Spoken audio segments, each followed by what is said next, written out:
सभी भाइयों बहनों को जय श्री कृष्णा। आज देखते हैं महर्षि वेद व्यास के जन्म का। सत्यवती, जो मत्स्य गंधा के नाम से भी जानी जाती है, एक मछुआरे की पुत्री थी।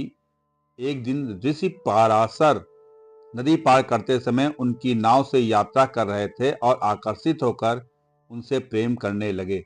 सत्यवती ने विवाह पारिवारिक नैतिकताओं के कारण इस प्रस्ताव को अस्वीकार कर किया, पर पराशर ने प्रेम ज्वाला पर काबू पाने के लिए 3 शर्तें रखी और अपनी योग शक्ति से परिस्थितियां बना दी ताकि यह संबंध सामाजिक बाधाओं से बचकर आगे बढ़ सके। शर्तें और उपाय क्या थी? सत्यवती ने जीवित रहते प्रेम संबंध रखने के लिए 3 शर्तें रखी। नंबर 1, कोई अन्य दृष्टि न डाले। नंबर 2, कौमार्य न टूटे। नंबर 3, सत्यवती के शरीर से मछली गंध, मत्स्य गंध समाप्त हो जाए और दिव्य सुगंध बने। पराशर ऋषि ने इन शर्तों को सम्मान पूर्वक स्वीकार किया और कार्य सिद्ध कर दी।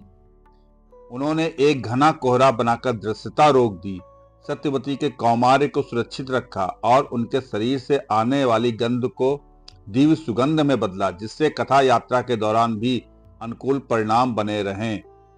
पुत्र का जन्म और महत्व क्या है? इसी क्रिया के परिणाम स्वरूप सत्यवती से वेद व्यास के रूप में कृष्ण द्वैपायन नामक महर्षि का जन्म हुआ।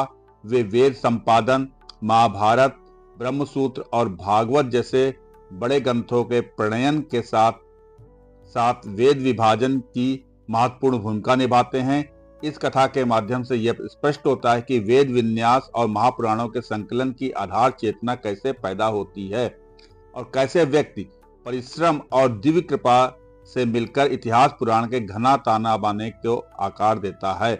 कुल मिलाकर कथा का आशय यह है कि यह कथा वेद व्यास के जन्म के पीछे पौराणिक पृष्ठभूमि, उनके जन्म के सामाजिक धार्मिक संदर्भ और उनके पूर्वज पारिवारिक योगदान का पूर्ण चित्र प्रस्तुत करती है। साथ ही बताती है कि कैसे दिव्यता और मानव प्रकृति के संयोजन से महान ग्रंथों की रचना संभव हो पाती है।